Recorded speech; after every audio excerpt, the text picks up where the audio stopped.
Hello. So I am trying to talk through this air conditioning scandal so that I can remember all of the things that have happened so far. So a few, well, let's back up. When we moved here, our AC worked for a few years, but it was always like hot on one side of the house and cold on the other. And we called a bunch of different companies out. You know, we had a home warranty at the time, and we called a bunch of different companies out to check on what the problem was. And every single company had a different answer. Some companies told us, oh, you need entirely new duct work in your house. It's completely broken. Others said, oh, you need vents between the rooms. We need to add more vents. Like all of this was just so much money and just crazy, right? And then one of the companies, Shafer Services, they came out and they were like, okay, well, here's your options. Here's the different things that you can do. And they ended up like closing off like the damper on one of the units so that it would hopefully force the air through and keep the house cool on both sides of the house, right? Well, that didn't work either. So we called them back and we said, hey, you know, and remember this was like 5 years ago, or 5 years ago, I think. And, you know, we called them back and they were like, and one of their technicians was like, hey, this is supposed to, it should have worked. So do you mind if I come back out just to check into it? And we said, sure, that sounds great, because we're at a loss, you know, for what to do. And so they come back out. And this technician realizes that our units were wired to the wrong thermostats in the house, because we have 2 AC units for this giant house, right? So we were so thankful, because that's an easy fix, right? But because one unit had been working so hard for so long, it died soon after. And then the other one died like 2 months after that. And we ended up replacing all the units, 2 air handlers and 2 outside units. With Shafer, and we spent over $17,000 on 2 entirely new units for our home, right?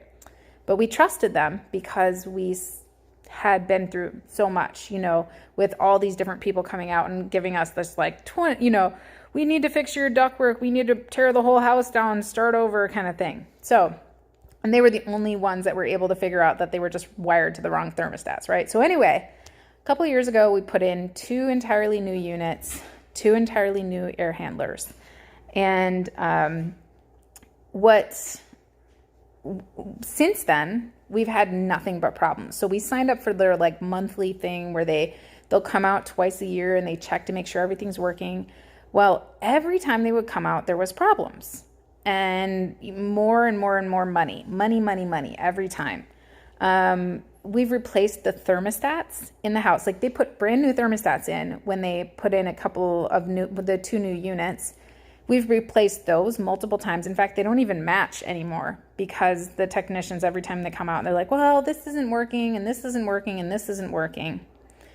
So, you know, we're kind of at the end of our rope here, right?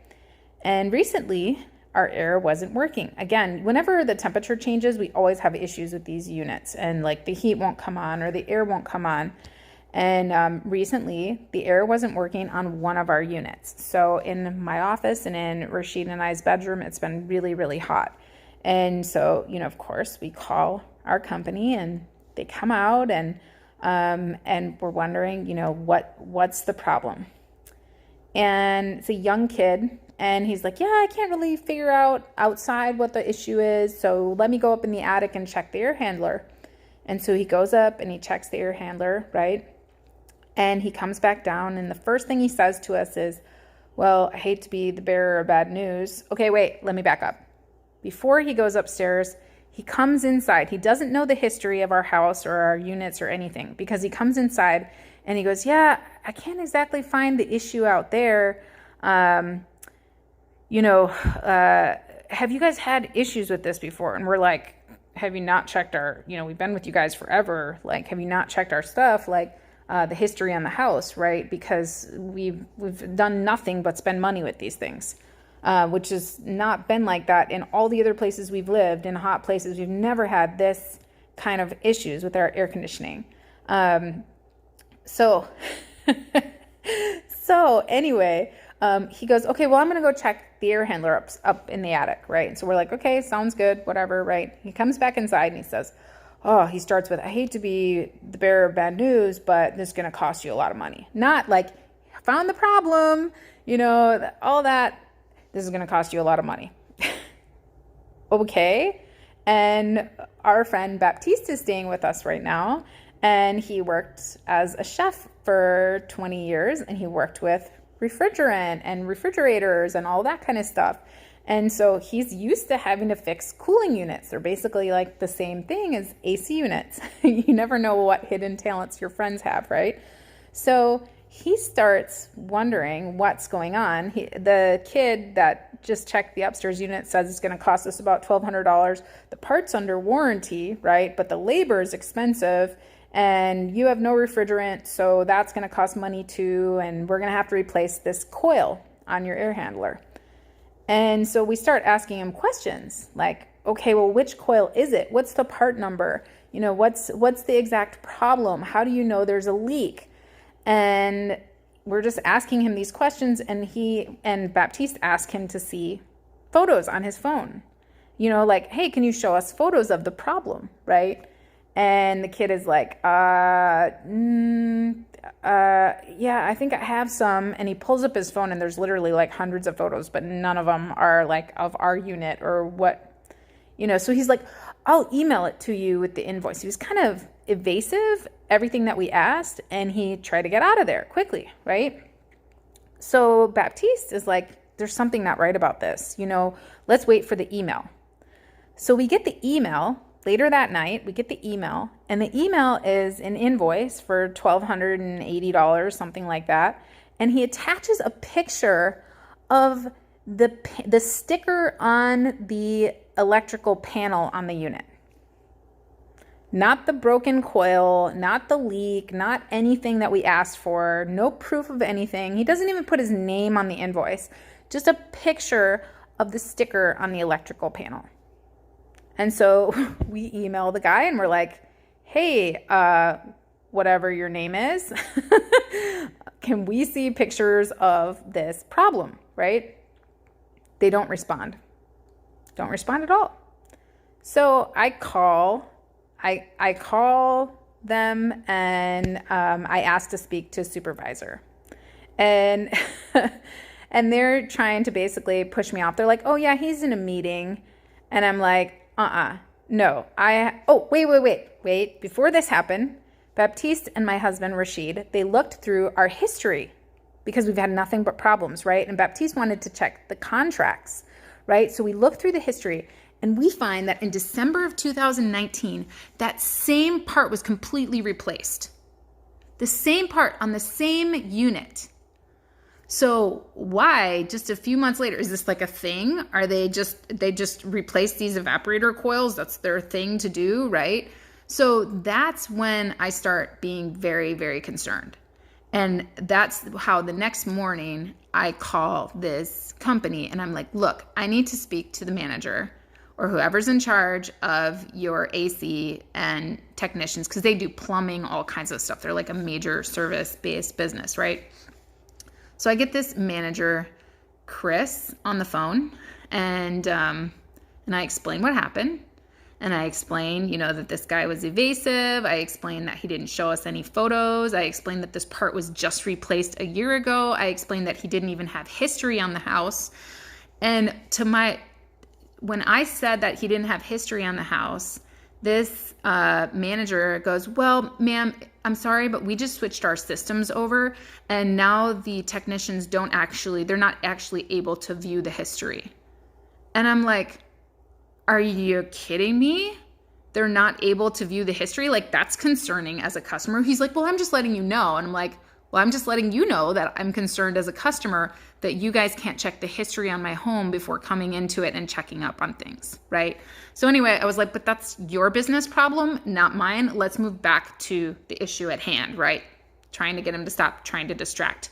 Nicole says she's had issues with American Home Shield. Yeah, we canceled our American Home Shield because when we were having the supposed ductwork problems and all of these people came out, it was like nothing is covered, and it was such a mess. So we just canceled it. We stopped with American Home Shield because it's like a giant scam. So anyway, I talked with this manager and I'm like, look, you need to show me some proof that there is a coil here, that there's a broken coil. You need to show me some proof because you guys just replaced this and I don't believe anything now. Like, I'm really concerned about all of this. And I was like, what are you going to do about it? And he said, okay, well, we're going to send somebody out today. It's my highest priority. Because I asked him, I was like, well, when are you going to send somebody out? Right? And he said, well, it's my highest priority. He didn't even call back. 2 hours go by. He didn't call back, tell me that somebody was on their way, nothing. So we called them back and we're like, what's going on? We were supposed to be your highest priority, right? Are you going to send somebody out? And so they send out this guy. I guess he has been the COO for them. His name's Derek. And he's got all these years of experience. And he takes out his sniffer, which is like this, it's supposed to be able to detect leaks, right? And he's at our house for a couple of hours and he's pushing this sniffer up against all these different like pipes and everything. And he's like, yeah, I'm not seeing anything. And then he's going back and forth again between the units. And then he's like, well, actually, I see a trace here and a trace there. And he said, I see a trace in 2 different places. And we're just asking him, we're like, okay, so where's the leak in the evaporator coil? Can you actually prove to me that there is a leak that needs fixing? And he's like, well, we don't usually prove that because like that's usually the problem. So we just go ahead and fix it. And then, you know, we don't do these other, we can do this dye test where we, you know, where we put dye in so that we can actually see where the leak is. But we don't normally do that because it's normally this problem here. And it's like, okay, well, I'm going to need you to do that because I now don't trust you and I need proof that there's an actual leak here because you just fixed this system in December. So what the heck, right? And he's like, well, you know, if we find a leak, you're going to, because refrigerant's expensive. So if we find a leak, you're going to need to pay for everything. That's what he told me. And I was like, okay, how about you cover the finding of the leak since that's what you should have done in the first place. And then if there is indeed a leak, I'll go ahead and pay for the original invoice to fix the evaporator coil, $1,200, no problem, right? The part's under warranty, by the way. So it's like all labor cost.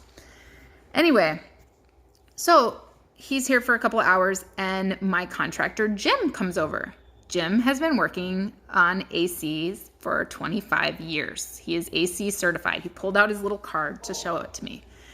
And Jim's like, Amy, why doesn't he just put refrigerant in it for you? Why doesn't he just recharge it for you? Because if it's a pinhole leak, if his sniffer is only picking up traces, that means it's a pinhole leak.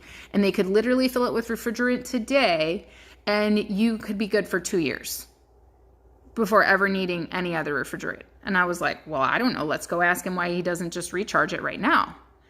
And recharging meaning put refrigerant back in. Okay. So we go out and we're like, hey, Derek, do you mind before you go just putting refrigerant back in it so that it can at least, if it's a pinhole leak, at least we're cool for the next couple of weeks, right? Until we find this leak. And he goes, well, you know, I don't have the equipment to do that. Plus, I just pumped it full of nitrogen. So we can't fill it with refrigerant without nitrogen. And Jim, without pulling out the nitrogen first. And I don't have the equipment to do that. And Jim was like, oh, he came inside and he was like, Amy, every single person is required by law to have that equipment on their truck. He's like, there's no reason. He's like, I have it right now in my truck. There's no reason that he can't do this right now. There's something else he's trying to do. And he told me that the manager, Derek, who came out here, he told me that my husband is taping boxes right now. It's very loud. He told me that He couldn't do anything tonight, and that he couldn't send somebody out until Monday. And so I was like, hey dude, can you at least bring out a portable unit? It's hot here. It's in the 80s. Can you send somebody out, right? And he was like, no, I can't. And then when I brought Jim outside to ask him why he couldn't recharge it, he said, okay, well, let me see what I can do. And he got on the phone and he was like, I can have somebody out here tonight. So Jim says, Amy, make sure when they come out, do not let them up in the attic by that other unit, because they'll break whatever it is they need to break to prove their point. There's no leak. And he's like, just don't. They're supposed to be sending somebody out just to put in this dye and this refrigerant. That's all they're supposed to do. He's like, all he should do is hook that vacuum up and then fill it with refrigerant and dye. And he shouldn't need to go up in the attic. If he needs to go up in the attic, he's doing that because he's going to break something. And sure enough, as soon as this other tech comes out, the first thing he says at our front door is, yeah, I need to go upstairs to see the other unit. And we're like, no, you don't. You're here to check. You're here to pull the nitrogen out and put the refrigerant in with the dye to do the leak test. And he was like, no, my boss said that I need to check for the leak again. And we were like, I'm sorry, but we don't trust you. And you're not going upstairs by the other unit. You're here to pull the stuff out. And our contractor, Jim, told us, he's like, watch them like a hawk, because they will break anything just to prove this. And everything Jim said they would do, they did. So sure enough, we just sat there and watched him, right? And he was outside at the outside unit, not up in the attic. We watched everything that he did. And we were talking with him for a while. And he was like, yeah, I used to run my own one-man thing, and you are better off going with a one-man thing, because, these bigger companies, they do have a lot of overhead, and you just can't really, control things or whatever. I mean, I'm not going to put word in this guy's mouth, right? But it was just, you could tell this dude was tired. He's like, I'm not even on call. Like, normally I am supposed to be on call when I come out to these, but they asked me to come out tonight. And I'm like, well, I know why. You're the freaking ringer. I didn't say that to him, but I was just thinking that, right? So anyway, today, this was 2 days ago, and today our air is not working again. It's hot. It's blowing out hot air. So Baptiste goes outside to look at the unit, and he sees this big yellow stain on the unit. Okay? Sees this big yellow stain on the back of the unit. It's refrigerant leaking. And it's leaking from the port where they hook up the refrigerant to put it in the unit. It's not supposed to come out of that, right? It's leaking. It's a huge leak. So Baptiste is like, this is like fraud. Like, what they've done basically is they've done something like not put a cap on it or something. He wasn't sure because, he's only worked with refrigerators. So he was just guessing. He's like, there's a big yellow stain there. That's not, I don't think that's supposed to be there. That's where he was putting in the refrigerant. So sure enough, I called Jim and I said, Jim, we see this big stain, yellow stain, out by the unit, and the air is hot again. And Jim said, well, what they did is, since you wouldn't let them upstairs by the other unit, they just made sure that valve was unscrewed. So you would leak refrigerant and you'd have to call them back. And then he said the other thing they're probably betting on, he's like, turn it off, because turn off the unit, because it'll damage the unit. And that was weird, because Derek, the first guy that was here, the second guy that was here, told me, he was like, well, if we do this test and there is a big leak, it could potentially damage the unit continuing to run it. So it could cost you more money in the long run. And sure enough, that's exactly what Jim said. Like, hey, turn it off, and Jim's coming out tonight to fix it. But, and to prove that this is exactly what happened. And then we're going to take it to the news, because people deserve not to be scammed. I'm sure they came out here, they saw this big old house. They saw that we already pay them every month to keep everything in check. We've already paid them a whole bunch of money, hundreds of dollars, in replacing thermostats and things that didn't need replacing. And now you know, we finally called them out on it and caught them in their lie. And so they had to cover it up. And that's exactly what they did. They left this valve open on purpose so all the refrigerant would leak out and potentially damage the units even worse. And we would have to call them going, oh my gosh, you know, you were right. Oh, there's a horrible leak. But if there was a horrible leak, their sniffers, which are supposed to be really great equipment, would have picked up a horrible leak and not traced, nothing that they can prove, right? So the whole thing was just this big, messy scam. So I'll give you guys an update after Jim comes out tonight and just verifies everything.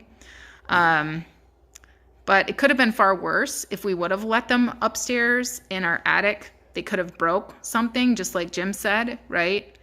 It just goes to show, like, you really can't trust some of these companies, right? They all talk to each other, all the, you know, this is clearly a template that they have that they use, you know, just to kind of scam people out of money.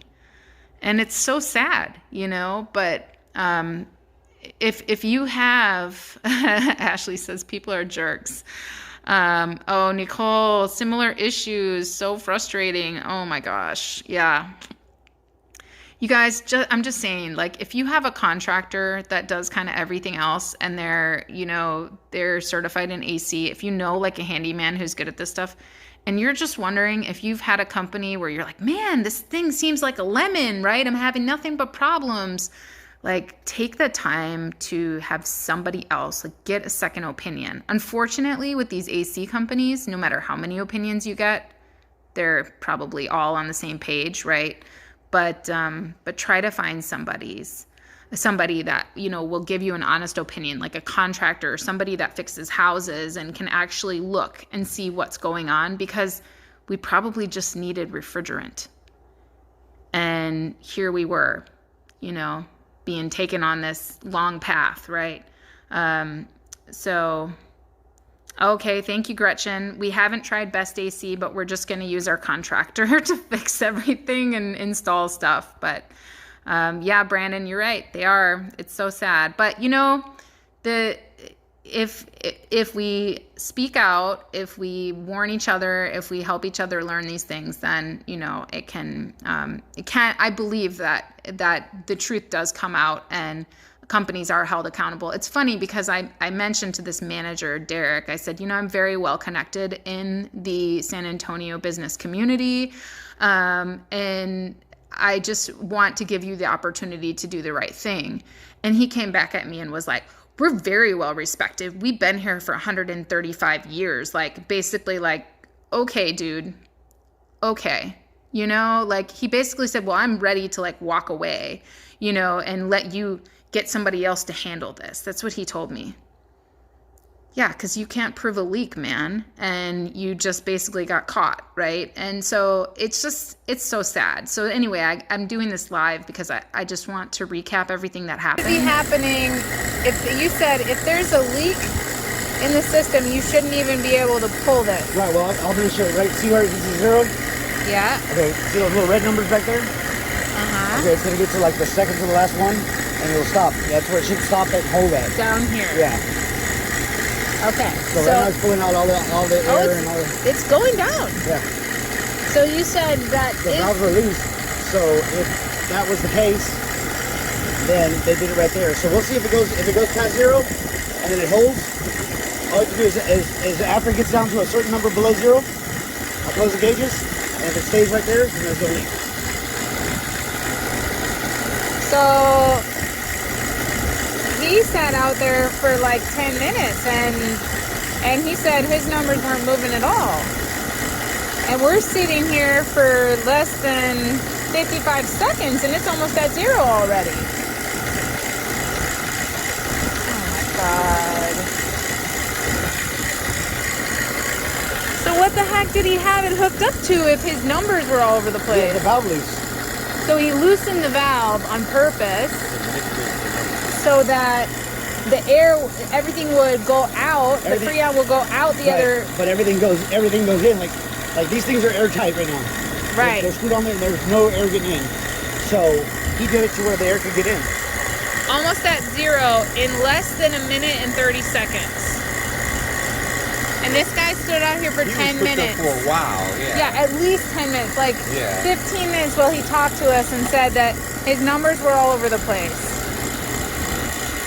Oh my gosh, dude, that is so jacked up.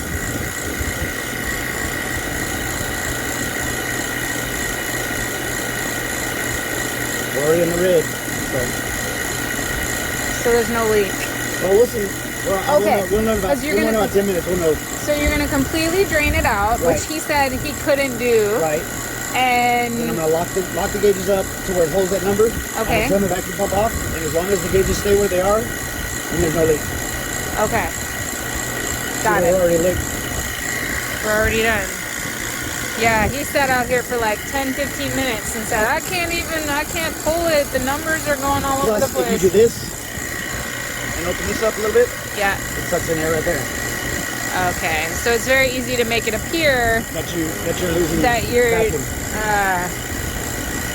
Because we're almost got at it. negative 28 already. Yeah, it's almost there. That's crazy. So like I said, if there is a leak, it's a pinhole leak that when I pull a vacuum, it's pulling it closed because it's so little. When Right. it pulls it closed, we fill it up with freon. And over the 3-year period that you had the coil, it leaked a little bit enough to where this year it finally got below the point of cooling. You know what I'm saying?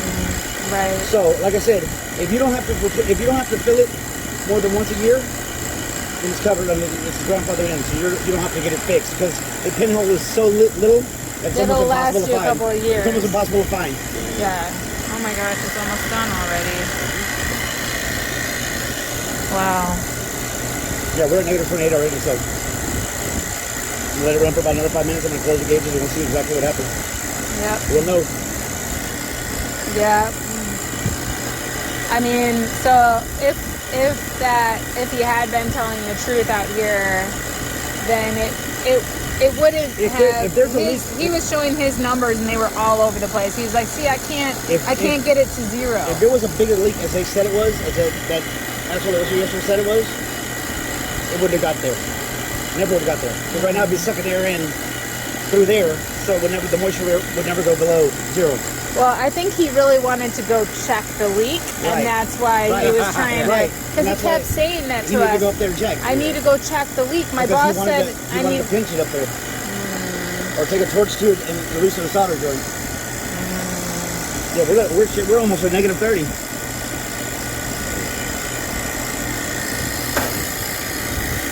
That's unbelievable. Okay, so Okay, so now what are we doing? let's just see. So you're gonna close it off Right. here. Okay, so let's see. Hold on. I'll burn it in with the light so we get a good mark. Okay. Okay.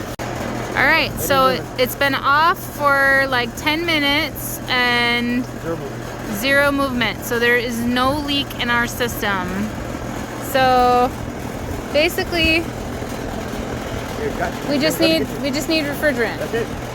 And we looked at the system upstairs in the attic, and there was no leak. And so we know that basically they just tried to scam us. Yeah. So that took us like less than 5 minutes to recharge it and fill it up. And the reason the other guy sat here for an hour and a half or longer was because, first of all, he faked not being able to pull a vacuum on it for however many, like 30 minutes at least. He said, oh, my numbers, I can't get it, I can't pull a vacuum, there's got to be a leak. And I was like, well, dude, you're supposed to recharge it and put some dye in it, so get it done, you know. And then he sat out here for another like 40 minutes trying to put freon in it, just setting the whole thing. And we just did exactly what was supposed to be done, and it's literally taken like less than 10 minutes to fix it. It's a scam. It's so sad. I got here 10 o'clock. It's 11. Yeah, we did all this in less than an hour. As soon as I looked at that, the last time they came out here, that last invoice, I knew something was wrong.